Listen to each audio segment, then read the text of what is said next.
Hey, honestly, my shit overheats around 30 minutes. All right. Just, like real talk. So just Yeah. wait till So- Toter's camera dies. It's 27. literally That's all we know. a minute and a half in. So All right, here we go. 28. Here we go. What is up, all you saints and sinners? Welcome to a new episode of Confessions of a DIY Musician. We are your hosts, Marina City. I am lead singer Ryan Argas, joined by my two very best friends, lead guitar player, singer, piano player, Toter Brnijev, What's and up? drummer, singer, piano player, and production and light guy today, Oh, Eric Summers-Araya. Hello. you can Just keep on pronounce adding to the list, man. Keep adding to that Every list. I weekend. just keep staying at singer. Please but hire me. you may look at me and you go, wow, look at that cool outfit. Yes, fellow Chicago Bear fan. If you are looking at this and you're like, wow, that's really sexy, I don't know what that is. This is your Chicago Bear awakening. And believe it or not, it has been a while since I've had this awakening myself, since they haven't been good since I was living with my parents. but now they're having an But wait, undefeated hold on. season. They're still not provenly good. That is true. They still haven't proven. This is the first game, and it's starting about right now. We're 4 minutes in as we're recording this. We are not watching it, but we're going to watch it later. I can as pull it a up. team. Yes, we are going to pull it up at some point. Don't you worry while we're practicing. But they went 4-0 in the preseason, and that's the best I've seen my entire lifetime. That's a good So, sign. Yeah. Anyways, that's not what we're here today. Today we are going to be talking about our brand new EP that we're going to be coming out with called Reflections. So by the time this podcast comes out, there's a potential that it's not even out yet. So this is going to be a great guide for you to expect what you're going to hear on Reflections. Now, I think what's really cool about opening it up in this podcast is that it's the first EP that all three of us Yeah. wrote together. Every single song on it we wrote as only three of us. And on top of that, it was like, besides I'm So Broke, that we kind of had in the chamber for a little bit longer than all of them, where you and I were, Eric and I were sending like demos back and forth, and then we kind of brought it to the band at one point, but it just never stuck until we like actually sat down with it as the three of us. Outside of that, the other songs on this EP really came to fruition like pretty quickly as the three of us. Yeah. And this time I'm gonna open the floor to Toter, because actually all three songs were kind of brought to the band by Toter. Yeah. So as a guitar player, I've always appreciated the fact that I can have another guitar player in the band and have, kind of a backing to my guitar solos and any other harmonies that we can potentially do. And that's always been great. But with the scenario that I was presented in after Brian left the band, I kind of took it upon myself to be like, all right, this is like a moment where I can actually step up, and because writing music and writing riffs is something that I've done for a long time, as a musician. And I kind of saw it like, for example, Metallica has two guitar players, and they've always shared the spotlight. And like I said, when Brian left, I kind of looked at it like a Pantera scenario where it was just Dimebag Darrell and his own riffs and his own solos and nothing else. And there was no other choice really. Like, I had to follow that perspective. And I was like, well, I either like show the guys a bunch of riffs and they don't like it and they say no. And I'm like, well, at least I showed them something, So I just started writing riffs. I went back to the drawing board. It's just, that's kind of how it all started, I guess. Yeah. They, I think what's cool is no, actually bring it down. He's covering your face. Oh. I want to see that view. That's how we get views. Is Toter's face. Here it is, Sure, baby. the hell ain't other things. I gotta hide my face. Yeah, This is me. I gotta. No, I think what's cool is that, so this band has, I don't think there's a wrong way to write a song. I was actually lucky enough to be a professor at a school over the summer teaching songwriting. And one thing that I learned was that every single artist has their own version of writing a song. It's completely different no matter what. There are rules, but then you can break the rules. There are this, and then there are no rules. It's just like, and what's funny is that what may have been the way to write a song in a certain decade is not the way that you write a song now. With that being said, Marina City's been around for such a long time. I mean, we really started the band as an idea in 2011, came out to everyone as an audience in 2012, and then we like rebranded again in like 2015, and we rebranded again in 2019, and rebranded again in 2022, 2023. It's like all these kind of things that kind of switch on and off. But the reason why I bring that up is because we've had many different ways on how we've written songs. originally when we wrote a song, we were like, all 6 of us are in a room together and we're starting that song from scratch. Nobody really had more of an idea besides maybe a small little riff, and then it kind of goes from there. And then it was like, that's not really working. Maybe Eric and I will like actually come up with a song from like top to bottom, bring it to the guys, and then the guys kind of build off that song from there. And then it was like, okay, well, what else can we do? And then we kind of went back to the 3 of us just kind of sitting like, oh, here's this riff idea, see what happens, and kind of go from there. But what's really cool about it is that since there's only 3 of us, there's less cooks in the kitchen, that when we are sitting in a room together, it's like, well, you play guitar, you brought the guitar riffs, I sing, I'm going to do that, and you're going to figure out some production stuff. I mean, drums don't even come until a little bit later than that. So it's just like, we What do you can mean? kind of go. No, Well, I'm just saying, like, no, the I'm kidding. songwriting. Right? Well, I think what we've learned is like when we started, it was like you said, it was the jam approach where we all get in a room and we jam. And I think if I'm being totally transparent, I don't resonate well with that writing style. I mean, it's totally fine and it's great that people do that. And I think particularly there's certain genres where that kind of has to be the way. Yeah.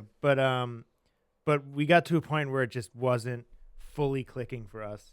And then we had this long middle stretch where it was very sort of in the box laptop writing between me and Ryan, where we would bounce ideas back and forth. Nice. Oh, Lord. Peyton. Walter Payton. Baby. Well, oh, yeah, that's For those that listening to the podcast, I had to walk across and turn off a fan that we totally forgot about, and I had to show off my jersey as for the people for the YouTube. There you go. Hopefully it's not, there's not a new quarterback in. It's not a quarterback. Oh, see, I don't even know. The dude's been dead for years. I don't watch basketball, man. I'm sorry. What can I say? Okay. Talk about things that I like about you. So Ryan and I would write very much in the box and just kind of like just bounce back and forth on ideas that we strictly make on our laptops remotely individually. And now I think it's like a really interesting combination of those two approaches where we're still in a room and we do like pseudo jam out ideas. Like I wouldn't say it's necessarily I sit behind the drums and then Toter's got his guitar and then Ryan's there with the vocal mic and we're just like, let's go. It's very much not that. But it is still kind of like, I think we're at a point where we've been doing this long enough where we can envision our parts. Yeah. Where it's really just like making sure that we each understand each other's vision and how to expand upon that. Yeah. Like the reason why, to me, drums come in so late is because I already hear them from the beginning. I already kind of know what they're going to do and what they're going to sound like. Right. So it's easy for me to drop those in later, And I feel like you guys probably have that same feeling a lot of times. Yeah, For we sure. already know what the drums are. I mean, we're writing music right now for another EP that hopefully will come out in 2025. And immediately we already knew like some of the demos don't even have full drums on it because we were like, okay, we know what this is going to do. Where's the production going to go with it? Yeah. And I think what's been kind of happening is that either Toter or Eric will bring an idea to the group, and then I'll go, okay, is there something that I can do melodically to it? Do I like it melodically?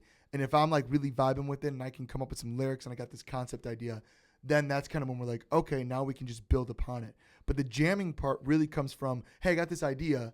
It's kind of like, here's like a verse chorus. What do you think? And then I go, let me kind of play with it a little bit. Okay, that's cool. And then let's just build off from that. For us, the music is always centered around the vocals and the melody lines and the lyrics. And because in general, even though that we're a rock band, we're a pop, it's pop to the core right there. Yeah, it's all under the pop umbrella. Yeah. Vocals are in charge in any vocally driven band. But I think it's also become like a less selfish process. Yeah. Where to me it's like we've kind of understood that the three of us being in a room, it's more about inspiring each other to like bring out the best in us. Yeah. Like when I come to Ryan or Toter with an idea, my goal is to show it to them and they go, holy shit, I totally have something for this. Yeah. Yeah. And that I think is where we get our best results. Yeah. When it's not like, here's a finished thing, regurgitate what I did, but better. Yeah. And I think as a 3-piece, like we figured out how to play off each other's strengths and weaknesses. And like for example, it's with Tanzanite. Let's get specific. Yeah. With, like for example, let's start with Tanzanite. I remember specifically bringing in the riff in my dad's basement, and you guys were vibing with it. And then in the verse, me and Eric built that together because there wasn't really any verse happening there. And then when we went into the chorus, you helped out with the chorus chords, and then you started doing the melody, and everything was just kind of like seamlessly flowing. Like it couldn't have been more than 40 minutes. Like Well, that entire Actually, just the skeleton of it. Not the finished product, of course. Of course I remember with Tanzanite specifically was that we were working on Who Are You Now all day. Yeah. Eric was leaving, had to pack up to go someplace, and then you were like, "Oh, this other song," and I was like, "Yeah, that riff is kind of heavy from what we do." Yeah. "Oh, what's the chorus?" And you kind of showed me the chorus, but maybe it was too many chords. I was like, "Let me try it on piano really quick," and then like I did 4 chords on piano, and I was like, "Feels like it's been forever." Yep. Stars in your eyes, and for me, I just like something always spits out, and then I'm like, "Ooh, I like that line," and I'm gonna base off a whole song off of whatever that line is coming out. I don't know if it's a being from another world or whatever the case is, but I somehow get some inspiration that anytime that I'm like playing with chords, I'll say some line, and then when I say that line, I'm basing off of that, and then we're like, "Oh, let's build it up," and we just start build out a chorus. I'm like, "Okay, that's done. All right, let's go pack up." I mean, I don't even know if Eric had left his car, drove off yet. By the time we were just like, "That's a cool song. Let's do that later." And it was like it was just very came like that easy. matter of fact, this is it That's was it. super quick. And then when we sent it to Eric, we're like, "Okay, this is cool," but the problem is that right now it can come off a little too butt rock, or it can come off a little too Like bandy. or bandy or old rock, or something like that. Eric, we need to spice it up a little bit to make it more indie, more alternative. And then like the next practice, you're like, "Did you have that synth already, or did you just play around with that in the basement?" I feel like I messed around in the basement. I think you You're were like, messing around in the basement. Yeah. And we're like, "Okay, cool." Yeah. And I just remember going, "Oh, I really like that riff. I just hate that sound." And Yeah. you know what? But we can't find another sound right now. Wasn't it like a stock sound that you found? Yeah, it was just we were just messing around on this keyboard. Yeah. And I was like, I don't really like that sound, but I like that idea. The That's keyboard cool. was probably like 2 months old to us. We were like, I Right. don't really know how to Like work this brand thing, new but at the It time. was on this keyboard? Yeah, No, yeah. man, I thought it was on your like MIDI keyboard at home. It was definitely that keyboard. So we were just messing with this, and so we sent it over to our producer for that song, Andrew, and he was just like, "Honestly, man, I think the riff sticks. I think we're just gonna use that recording that you did in the basement. Yeah. It's the same exact recording that you showed us that we were like, that's not cool. But when you played it a bunch, we just had demoitis, and it just like it makes a song work now." Yeah. You heard it. Sometimes it's just like you catch that moment and that magic that you didn't realize was a magic moment, but you're just like, "All right, well, just go." So with it." the moment is when the drummer leaves the room. You quickly write a song. Let's go. He's gone. He's come back any second. All right, he's gone. But it's funny because like, Who Are You Now? It took us like 2 writing sessions from 11 to 6 Yeah. to like figure out, and then to like Yeah, we like destroy- picked apart melodies. Yeah. And then we was did it intense. again when we were in the studio. Yeah. Right. I don't want to jump too much into it yet, but just know we'll get to that in a minute. We're jumping back and forth, and then Tanzanite was like, "All right, that's cool. I gotta leave. I gotta go. Here, let's just do this real quick. Cool, sounds good. Bam, Yeah. done." Recorded. Equally home. awesome songs to me, but Yeah. again, it just shows like sometimes Kurt Cobain. It took him like 4 years to write "Smells Like Teen Spirit," which is like the easiest song when you think of it now. Yeah. And then there's other songs that I'm sure he wrote within that second, and it's just like, it's just so funny and how, It's funny how different it is. Yeah. Like How- how we can change. and that's it song to fine. Song It basis. doesn't make it a better or worse song. Yeah. Yeah. Yeah. Some of it can absolutely be a chore, and Yeah. then some of it you just like accidentally stumble into it, and you're like, this isn't supposed to be this easy. Right. Literally. Yeah. With Is it- Tanzanite, I Did think we I- screw this up? Is this a bad song? I Yeah. think even lyrically for the chorus, I think I already had it like in that mumbling, and then we just Yeah. kind of fixed a couple things in the studio.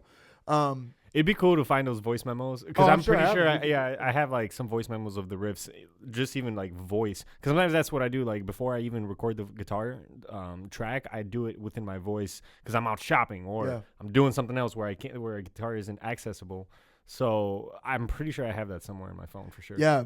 So starting with the top track with "Who Are You Now," going back to it, I think that was the first time that we actually sat and wrote a song, the three of us. Yeah. And it was definitely Who Are You Now? And we're sitting there, and there's just a lot of attitude to that song. And I think at that moment we had a lot of attitude that we wanted to bring back to the band, Yeah. and especially with Toter bringing riffs again. It was like, okay, cool. Let's like bring a little bit of that rock and roll back. Not even a little bit of that rock and roll. I feel like we've always been rock and roll, but a little bit more of a rough. Let's rough it out a little bit more. Well, I mean, even just riff based. Bass, yeah. Yeah. Yeah, I mean, I think one of the things that we learned in the writing process over the years is that, like, again, going back to our strengths and weaknesses, it's like, for me, I feel really comfortable with chord structure and like a foundation and laying out like a song map. And then I cannot write lyrics and melodies to save my life. And I definitely cannot write any riffs. So it's like, you guys totally complete that super weak area for me, which is, arguably the best part of a song. Yeah. So, I got all the boring stuff, but then, No, I mean, you really play producer in the band now. Yeah. For real. I mean, like, Eric, I mean, a lot of the sounds that we have, we kept. I mean, even with Who Are You Now? Yeah. Or if maybe Michael, who produced that record, maybe he just redid it on a better instrument, but it was like, that's what we're gonna do. Yeah. Yeah. But yeah, I mean, the idea is when you're writing with people, I guess when we're gushing over each other, like knowing your roles in the band and knowing your roles as a songwriter, what are you there to accomplish? And I know for me, I'm specifically supposed to accomplish, how can I make this song as catchy and as emotionally driven as possible? Toter goes, how can I make this as fun as possible to play? Yeah. And like just bitey. And Eric is like, how can I tie this all together so that it sounds like a complete sound, but also sounds like what Marina City wants to be in that moment? Yeah. Yeah. And how do we bring it all together? Fill it all up. And we're all kind of thinking about, accessibility, Yeah. like how easy it is to process the song as a whole. You do want, in any sort of like quote unquote, lowercase p pop song, Right. you need to have a layer of predictability. Right. Like you kind of have to know where the structure is going, where the dynamic flow is going to end up. And I think, again, going back to the idea of us inspiring our best out of each other, it's like knowing where our strengths and weaknesses lie. It's like going into these things being like, all right, I'm going to push like a really cool melody out of Ryan. Or Toter's like, I have this cool riff, and then our challenge is to try and make it accessible to a wide variety of audiences that aren't just like active rock fans, Right. trying to pull it more center and then kind of like smash it around and see how, I don't know, how Marina City can we make our ideas? Right. And I think that it's cool because we're really finding ourselves more than we've ever done. I mean, it's taken us 12, 13 years and all these different evolutions of the band, but I just feel like the music that we're writing right now, and I feel like every band says this, and I don't want to say it's the best thing we've ever written because everyone says that, and the next stuff that we write later is going to be the best stuff we've ever written. Yeah. All I want to say is that I feel like we know more about us and who we are as songwriters and as a band than we've ever done before. And I as think people. And as people, yeah. Yeah, I mean, older I now, think that shit. we're older now, and we see that, and Yeah. and so with this EP I hope you specifically, don't see it physically. yeah, yeah. With this EP specifically, I really wanted to write things that were happening in our lives as we're getting a little older. So I'm going to take that as a second to pause so we can take a little break, and then we're going to finish the last 10 minutes talking about the themes and everything of the music. And we may have to do a two-part to this EP because there's so much to talk about on why and how and what this EP Reflections is. Okay. So our sponsors for Confessions of a DIY Musician is, you guessed it, marinacityband.com. That's right. marinacityband.com is where you can get all the latest news, all the latest merchandise, all the shows listing that's happening all right there, and where you can get all your new podcast episodes of Confessions of a DIY Musician at marinacityband.com. If you go to marinacityband.com, you're going to find our brand new merchandise, which we have up on store for you in all different kind of sizes. We are releasing a vault version, which has some of the old merchandise that maybe you didn't get a chance to get before it sold out, and we have it back online. And on top of that, we have some brand new merchandise that we're going to be releasing very soon, right around this release of Reflections. Of course, when you go on there, you can access our Discord, and you go to our Discord, this completely cool worldwide community, not only talking about Marina City, but everything. Like, there's the album club on there where we're talking about the new Sabrina Carpenter record, or maybe the new music from Linkin Park, or you can go talk about maybe a vent. You need to vent about something, and this is the perfect place to vent. There's a little vent, safe space to vent for you, or maybe you're just proud of something and you want to talk about it. There's the Feeling Better channel as well in there. So go check out the Discord. Make sure when you're on there, you also go to our text line, which is probably the best way to get all of your updates on Marina City. So text 815-406-6209. That's 815-406-6209. Your name and your zip code, and we'll make sure that you get all the news of when we're coming to your town, or we're just doing some really cool things. So, ladies and gentlemen, make sure you go to marinacityband.com for all your Marina City needs. Now, we are back to the last bit of Confessions of a DIY Musician. Reflections EP. Why is it called Reflections? I think we should start that right away. This is actually probably the fastest we ever came up with an EP name. Ever. Now, what I know about these guys is that they always want a singular word EP name. And me, I would go with the whole goddamn sentence. But with these guys, it's got to be one singular word. That's a true Fall Out Boy fan right there. Yeah, that's true. I love the 1975. I love Fall Out Boy and Panic at the Disco. And so all of them have the cool titles. We just have PTSD from when we used to hand out CDs. What a CD is it's a little disc that you put music on. We used to pass out free CDs at shows, and we'd write the track listing. And when Ryan would have his super long titles, we'd be just like, and all over. When we were younger, this, whatever. It'd be like, we'd write 18 paragraphs on one CD and be like, all right. Yeah. Here it is for free. CDs. Nobody's even wants a free CD anymore, so we don't do that anymore. So we can go back. So I guess we can go back. But they wanted something to summarize it. So I actually I had this, we wanted for I'm So Broke, this idea for the single artwork, which was going to be a disco ball that was like all beat up and destroyed.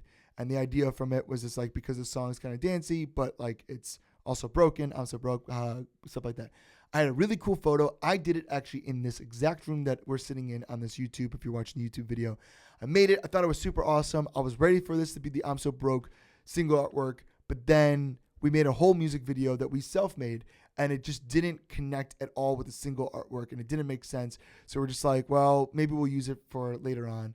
And so when we were looking for artwork again, I found that disco ball all broken up, and I was like, oh, it would be really cool if we can use this. And what is it? What is a disco ball? Is there a meaning for a disco ball and stuff like that? And I found a good quote that I'm going to totally destroy here because I don't have it right here. But basically, a disco ball is pieces of a bunch of broken glass all glued back together with light reflecting off of it and shining and reflections.